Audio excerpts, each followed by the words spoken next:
This spooky story submission is actually so terrifying that it led to the person who was telling me the story to end up in the hospital because of this. So for the story, we're going to call her Danielle, and I'm going to tag her below. We're calling her Danielle because that's what her childhood friends and her family used to call her. So until Danielle was about 14 or 15 years old, she lived on 78 acres of land. She said that in that 78 acres of land, only about 3 other people lived on that land. So it was a pretty secluded area, and Danielle really liked to play outside. That was her favorite thing to do. Loved watching the deers, the rabbits, but her favorite was climbing trees. Something that really bothered her though is that her mother would never let her play outside after dark, and we're talking like not even after the sunset, as the sun started setting. She didn't like this, but she obviously obeyed it because it was her mother, and so she had to. Until one day, her mother decides that she is going to go out to a friend's house, and Danielle doesn't want to go with her. But if Danielle doesn't go with her, it means that she's going to be left alone. Her and her mother decide that this is okay and that Danielle is old enough to handle this, so she stays home alone, and her mom leaves at about 3 p.m. Danielle decides that she's going to go outside and she's going to play in the woods. She said that she was outside climbing trees when she felt this overwhelming feeling of being watched. It was overwhelming, and it felt like it was coming from above her. But she keeps looking up, and she's not seeing anything, so she's thinking that maybe her mind's just playing tricks on her, and she kind of shrugs it off. At some point, it starts to get dark, and she knows that she's supposed to go home, but she doesn't want to go home, and she's home alone, so she can do what she wants. So she decides that she's going to stay outside. At around 7:30 p.m., when the sun had already set, she starts hearing a noise, and it's her mother calling her name. She's calling for her to come home. So Danielle is like, oh crap, I gotta get home. So she starts walking home, but she still has this overwhelming feeling of being watched. When all of a sudden, she starts hearing twigs and leaves snapping behind her. So she looks behind her, but she doesn't see anything. She finally gets home, and she realizes that her mom is not home. So while she's outside, she calls her mom, and she's like, Mom, were you home? Like, I just heard you calling my name. And her mom was like, I have not been home this entire time. I'm still at my friend's house. She said this really freaked her out, and she decided to turn around and look in the woods, and she looked over and she sees a dark figure standing outside in the woods. This freaks her out, so she runs inside, she slams the door, and she deadbolts it shut. She then goes over to the window and she looks outside of her blinds to see if it's still there, and of course it is not there. She again decides that she's going to shrug this off. Maybe her eyes are just playing tricks on her, and she decides to make dinner. This feeling of being watched, this overwhelming feeling, follows her until the morning. And she said that she didn't feel like she was being watched by one thing, she felt like she was being watched by like several things. She decides to go to her camera because they have cameras in the house, and there's a new video popped up, and I'm assuming that they were motion censored. It didn't say in the email, but she did say that there was a new video, so she looks at it and she doesn't see anything, but she hears this tapping sound on their front door. It's important to note right now that their front door is a big metal door that her mom had put in when they very first moved in. Nothing is on the camera, she cannot see anything, so she decides that she's going to go outside and she's going to look at the door. Outside on the door, there are huge claw marks on this metal big door. She said that she then realized that this could not have been an animal, because if it was an animal, number one, why is it trying to get into her house? And number two, how could it make these claw marks on this big metal door her mom had installed? So this really freaked her out, so I think her way of just coping with things was just shrugging it off. So she does just that, and she goes out in the woods again, and around 7:50 p.m. she's playing in a tree, climbing it again, and she gets that overwhelming feeling again. This feeling again is feeling like it's coming from above. So she decides to look above her again, and what she saw was terrifying. She said that she looked up, and when she looked up, she saw the most figure she had ever seen in her life looking at her. Not only was it looking at her, but it was calling her name, her real name, not Danielle, her real name. But not only was it calling her name, it was in her mother's voice again. Danielle is absolutely terrified at this, and she starts bolting home, and the entire time she's running home, she can hear this thing running after her. She calls her mother on her way home, and she was absolutely bawling her eyes out. Her mom gets home, and she assures her that it's nothing, and that everything is going to be okay, and that it's not a big deal, and that she was probably just seeing things. Danielle did say that this experience was so distraught to her and scared her so badly that she actually ended up being hospitalized for 2 or 3 months because of it. She said she couldn't eat, sleep, drink, nothing. The crazy thing about this is that this is not even the only thing that happened to Danielle. Something else happened to her that even traumatized her further. This is getting really long, so I'm gonna have to make a part 2 on it. If you guys want to hear that second part, that partly also contributed to her being in the hospital, then drop it in the comments and I will make a part 2 and tell you guys that story. That story is even scarier. So what do you guys think of this? What do you guys think this was? Like, this terrified her so much that she's still in therapy to this day. And the second thing that happened to her definitely didn't help at all. So drop in the comments for part 2. Also, if you guys have anything to say to her or anything to like help her feel better, please also drop that in the comments. She could use all the love and support that she could get right now. She is going to see it. I am going to tag her. Thank you so much for your submission, Danielle. And thank you for letting me tag you. You are the first person that has let me tag you, so I appreciate that. And if you guys want to send me your true scary stories, then there's an email in my bio. Just go ahead and email me there, and I will come on here and I will tell your story. You do not have to be tagged if you do not want to. My name is Kaisa. I tell you scary stories that are true every single night. So if you like that, then hit that follow button, engage from the bottom up, and I will see you guys in the next one. Thank you so much and have a spooky night. It's another scary story after dark with Sarah. So this one is bringing us back to the Appalachia area. I was camping near Rossman, North Carolina with a few friends, but I was in my own small tent. I was sleeping in a bedroll in my tent. I'm not sure what time it was, but at some point in the middle of the night, I woke up and I was outside of my tent. I was extremely confused. I was still in my bedroll, and the pillow I was using and my water bottle were still in the bedroll with me. That was all I had with me, though. And I'm not talking that I was right outside of my tent. There was nothing around me. I called for my friends, not super loudly, but a normal talking volume. I couldn't really go back to sleep fully because I was startled and unsettled. It was really dark out there, and I didn't want to venture too far off because I didn't know exactly where I was. The sun came up the next morning, and I realized that I was at the bottom of the hill from where we set up camp. I was up and about before my friends were, so I headed back up the hill, and my friends were all still asleep, but there was another person missing. Woke up my friends, and soon we found all the same thing happened to the other friend. We were all so confused about it because neither him nor I have ever had a history of sleepwalking. My friends swear that they didn't pull some prank, and it was just all around, but we were unharmed. I was just very tired the next day, and I'm still creeped out to this day. That would have creeped me out too. That's kind of scary, especially when you don't have a history of sleepwalking, so it's out of the blue and unexplained. That would have creeped me out. But as always, if you guys have any scary stories that happened to you and you want to share them, my email is going to be posted in the comments, and it's also in my bio. Spooky story time. A follower named Roy sent me this story, and we're going to call it My Friend Javier. This is going to be a 2-part series, so stay tuned. Roy says that when he was about 13 years old, he was all into graffiti, just like everyone else around that time. One of his friends ends up asking him, hey, do you have any extra spray cans that I could use? And he says, yeah, actually, you can come pick them up from my house. Explains where he lives. His friend was a little confused, and there was a boy there named Javier who was listening, and he was like, hey, actually, I know where you live, and he kind of better explains it to the other friend. One day, Javier shows up at Roy's house, and he's like, hey, I kind of remembered where you lived, and I just thought I'd drop by. Do you want to hang out? Roy was like, what the heck? It was kind of weird, but he was like, I mean, you're already here, I guess. They end up hanging out, and they end up hanging out quite often. And Roy starts to notice that Javier is now coming over almost every single day.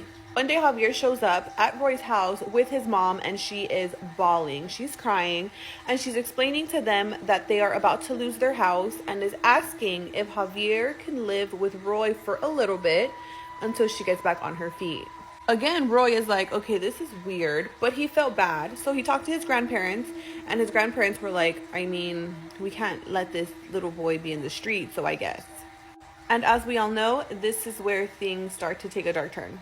Roy says that his sisters had already moved out, so he was kind of excited about having a friend there to just conversate with and hang out with. And the very first night, Javier slept in Roy's room. Roy slept on the bed and Javier slept on the floor. Roy says that his room was pitch black. He's asleep, and all of a sudden he wakes up and there is a bright light kind of like on his bedroom door. And as he's looking at it and kind of like waking up from his sleep, he sees an old man's face. And this man is looking him dead in the eyes with like this dread and like a heavy feeling. Roy jumps out of bed, freaking out. As Javier's waking up, the face is slowly like going away. And Roy's like, look at what I just saw. And Javier's like, you're tripping, like you're dreaming, like calm down. As time passes, weird things kind of start to happen a lot more often. Javier needed to use the restroom, and he tells Roy, hey, I really need to use the restroom. I saw someone walk into the restroom. Can you just knock on the door because like I've been holding it? And Roy's like, yeah. So he goes to the restroom, peeks in there. There's no one in there. So Roy tells Javier, hey, it's empty. Like you can use the restroom. Javier's like, period. As he's walking to the restroom, the door slams shut, and they're like, because Roy had just checked and there's no one in the restroom. Then Javier kind of starts to change. His personality starts to change. Roy says that he had gotten into this little argument with someone, and they decided to handle it after school, kids being kids. And he tells Javier, hey, can you just like watch me from afar and make sure that his friends don't show up, because just to be safe. And Javier is like, yeah. So as Roy is waiting, that other guy, sure enough, comes up with 5 other guys, turns around and sees Javier looking at him, and Javier leaves. That day, Roy ends up getting jumped. Roy gets home, and Javier's at home just chilling, like nothing ever happened. Like, a few weeks pass, and they're still not talking. Roy's still very upset at Javier. And one day, Roy's grandma tells him, hey, I really need to talk to you. She goes on to tell him that she had fallen asleep on the couch that night and that something very weird had happened. She wakes up and she was being touched inappropriately. She opens her eyes, she looks up, and it's Javier. Only his eyes are like black, pitch black. He runs, she chases him, but when she gets to the room, the door is closed. She didn't hear it open, she didn't hear it closed. She opens the door and both Javier and Roy are asleep. Something tells me that something's wrong with Javier. Something's going on. Go to part 2. Can we show him the older homestead? Yeah, let's go. As you know. No, it's not.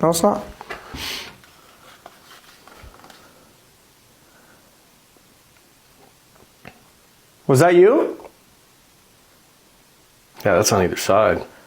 They went to both. Yeah.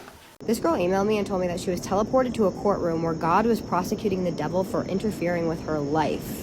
This is a crazy story. So this girl's name is Julie, and that's her real name, and she did say that I could tag her. So one day, Julie is in her room, and she's just kind of cleaning her room, reorganizing it, and she's putting all her things on top of her bed while she's doing so. Well, it got pretty late. She was nowhere near finished cleaning her room. It was around midnight, and so she couldn't sleep in her bed because all of her stuff was on her bed, so she decided that she was going to go sleep in her mom's room for the night. During this time, Julie was getting closer to God. She was reading her Bible. She was doing a lot of things that would bring her closer to God, and so she was experiencing a lot of what she called spiritual warfare. Julie goes into her mom's room. She's just getting ready for bed, and she changes and everything, and she goes to get into the bed, but before she can even get into the bed, she looks at the bottom of the bed, and there's something standing at the bottom of the bed. She said that whatever this thing was extremely tall, and she could see it pretty vividly, like it was there, and there was actually a mirror that was next to the dresser in the bed, and that was reflecting where the bed was. She's just looking at this thing like, there's no way I'm seeing this right now. So she looks into the mirror and to see if she can see the reflection of whatever this thing is, and there's no reflection of it, and she looks back at it, and it's still there. She's just standing there staring at him in shock at this point, when she noticed that the more that she stared at him, the more that he appeared to look different. Went from being just a very tall, black, shadowy figure to being a very tall, blonde figure with blue eyes and this sinister smile on his face. She said that it genuinely looked like it was the Antichrist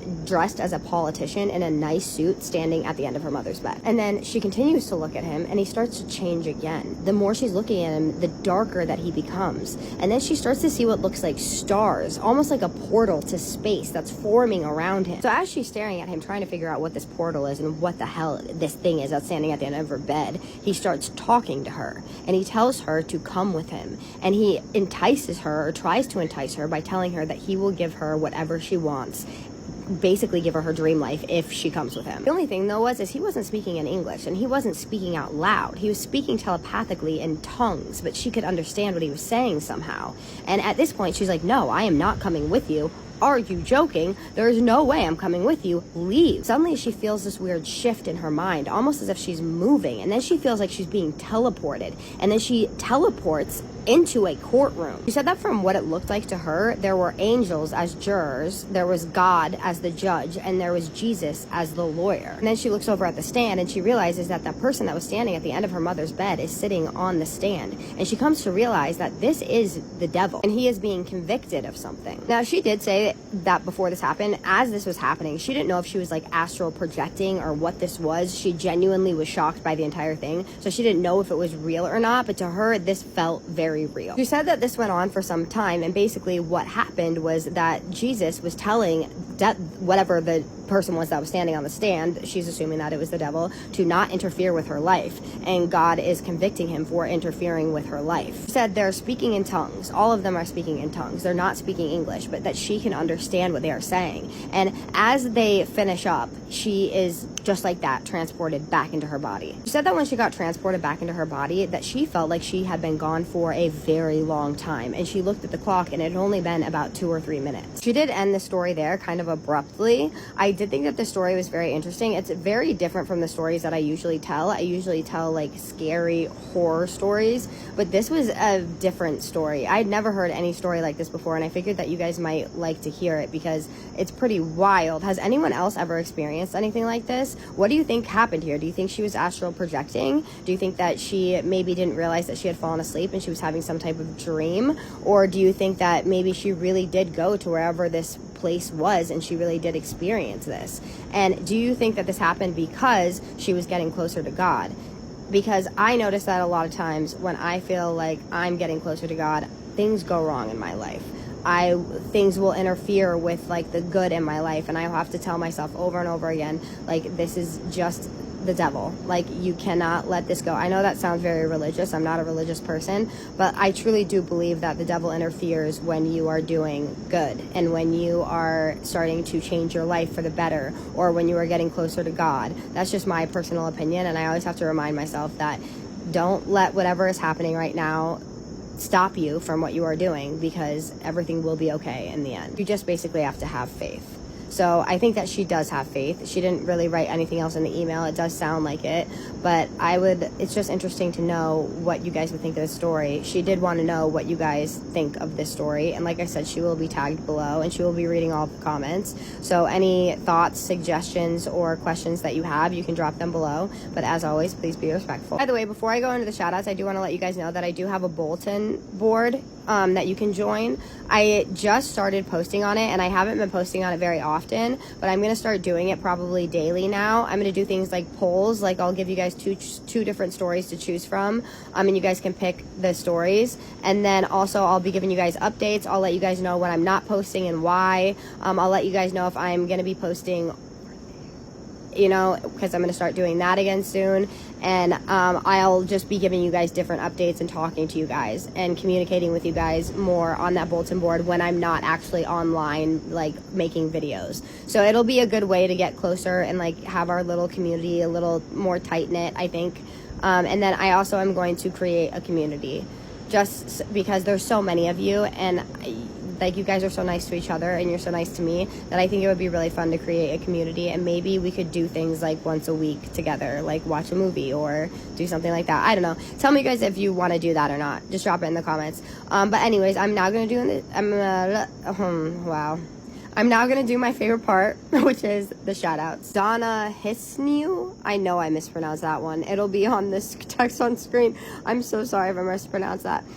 Thank you so much for the comment that you left on my last video that I posted. I really appreciate that, and congratulations. I'm assuming that you are also in recovery. This is not from my recovery video. This was just from the last video I posted. And you said that you loved my videos, and I really appreciate you supporting me and commenting and telling me that and watching my spooky stories. That means so much to me to have you here and be a part of my community and just being kind. I have so many kind people in my community. Thank you so much for being one of them, and I just want to show my appreciation and tell you congratulations and I love you, girl. Sydney Valancourt, you said that you watch my videos every day while getting ready for work, and I love that so much. Thank you so much for doing that.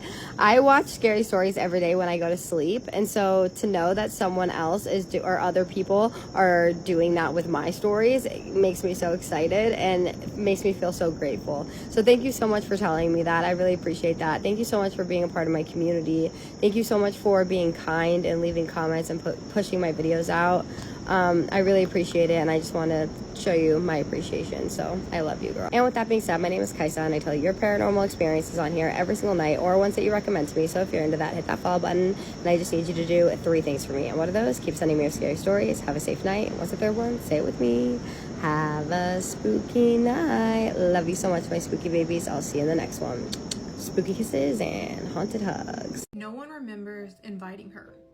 That is the topic of today's scary story time.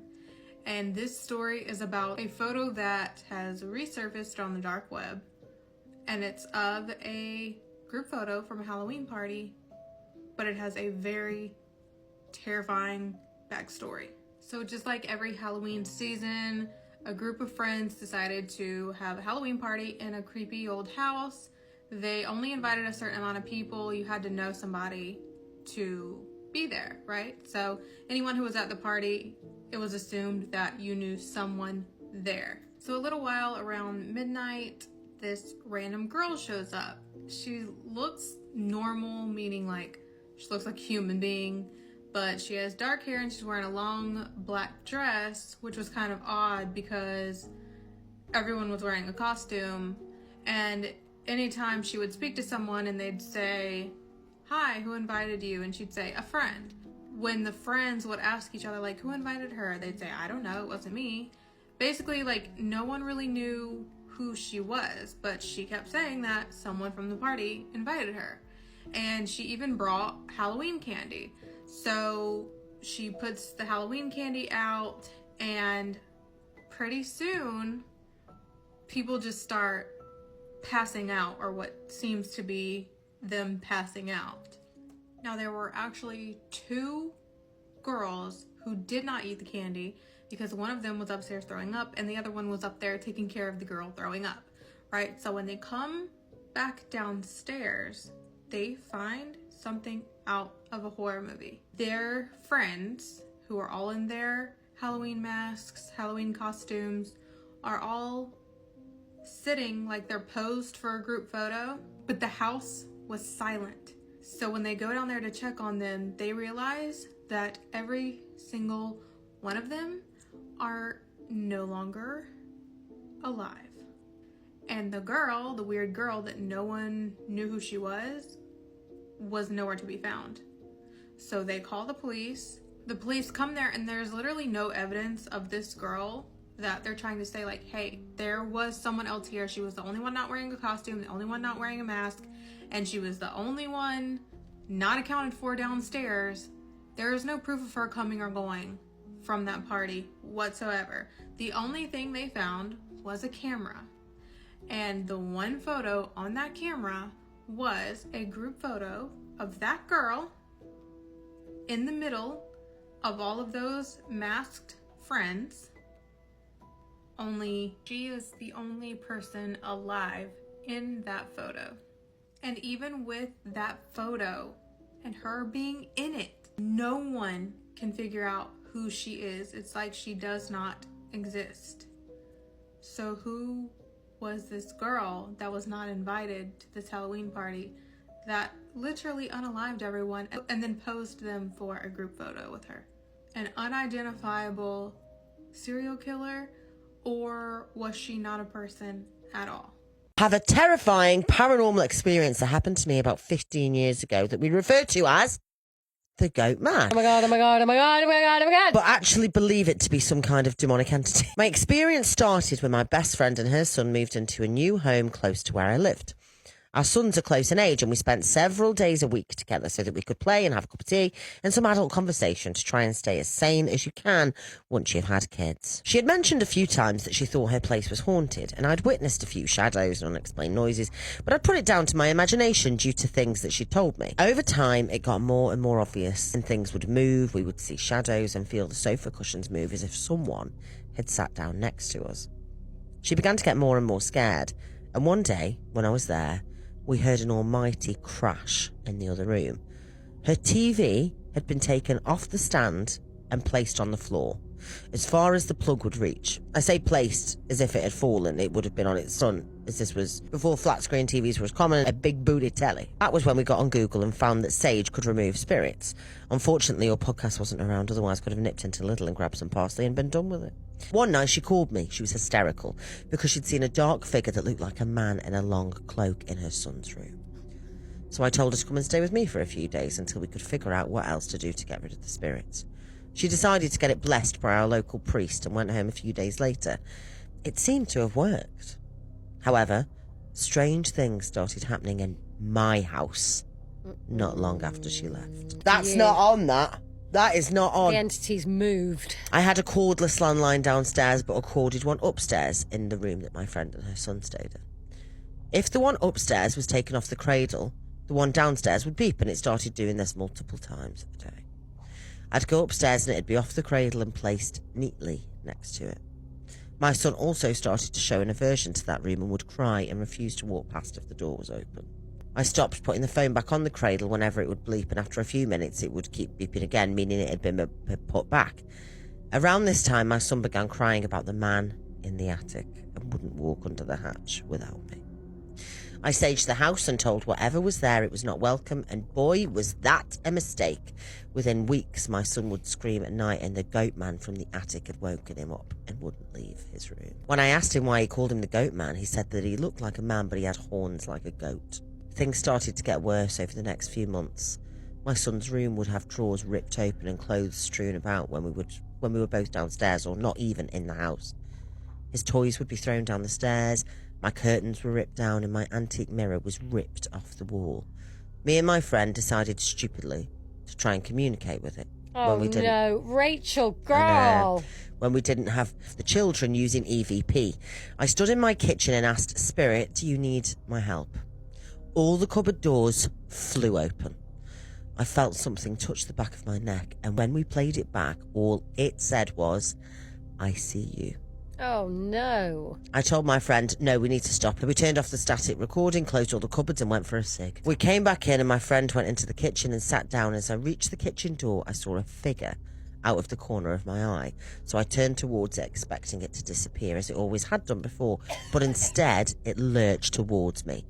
So I ran backwards into the kitchen and whatever it was followed me, and it felt like it was choking me.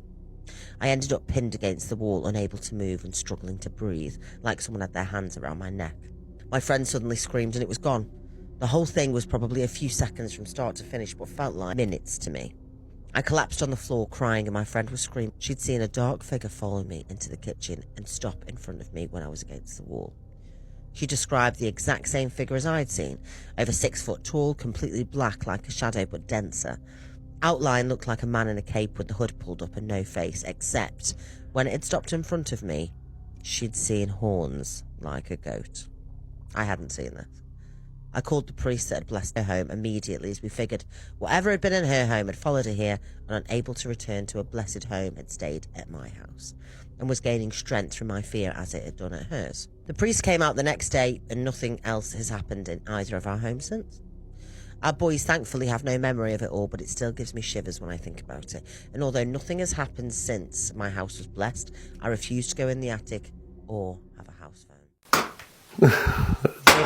What the fuck was that? Bro!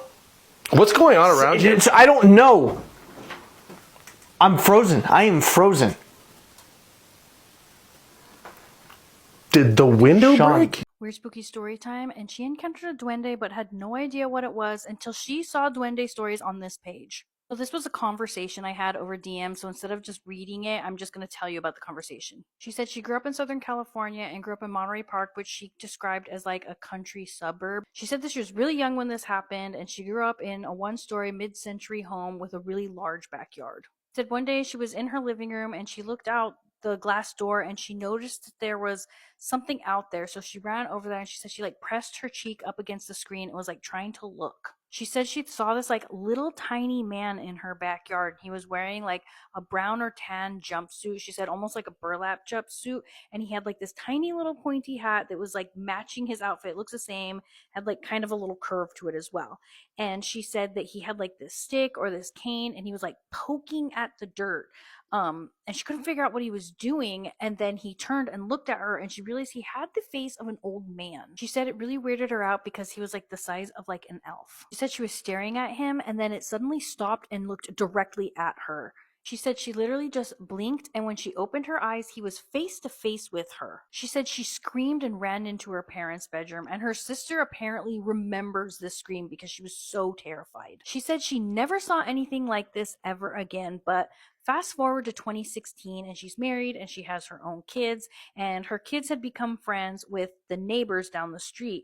She said that the neighbors were half Mexican and half Icelandic. The mom was Mexican and the dad was Icelandic. She said one day she was just talking with the dad, having conversation, and somehow the conversation around like tiny people, gnome people came up, and she was like telling him about how she saw this little gnome-like guy in her backyard. And she said before she could even finish what she was saying, he stopped her and goes, "Oh my gosh, I used to see those things all the time in Iceland. So I ended up going and looking this up, and apparently in Iceland they're called huldafolk. It's basically Iceland's version of like a leprechaun, a duende, a gnome, whatever you call it. He said that when he was little, he saw them all the time, and everyone just told him he was crazy or making it up. He said that when she was telling him this story, it made him feel validated because he'd never met anyone else who'd seen these little people. She also wanted to add that no one else in her family ever saw it, but her sister said that one time she was playing with a ball and it rolled under her parents' bed, and when she went under to grab it, she saw two little eyes staring back at her. She said it scared her, but she never saw anything like that. She doesn't know what it was or if it was the little duende guy. This is why I love telling your guys this story, because had I not received stories about this, she would have never learned what this was. She learned what a duende was because of your guys' stories. So let me know in the comments if any of you have had an experience like this, or if you have your own story, send it my way. You just don't know who could hear it and feel validated.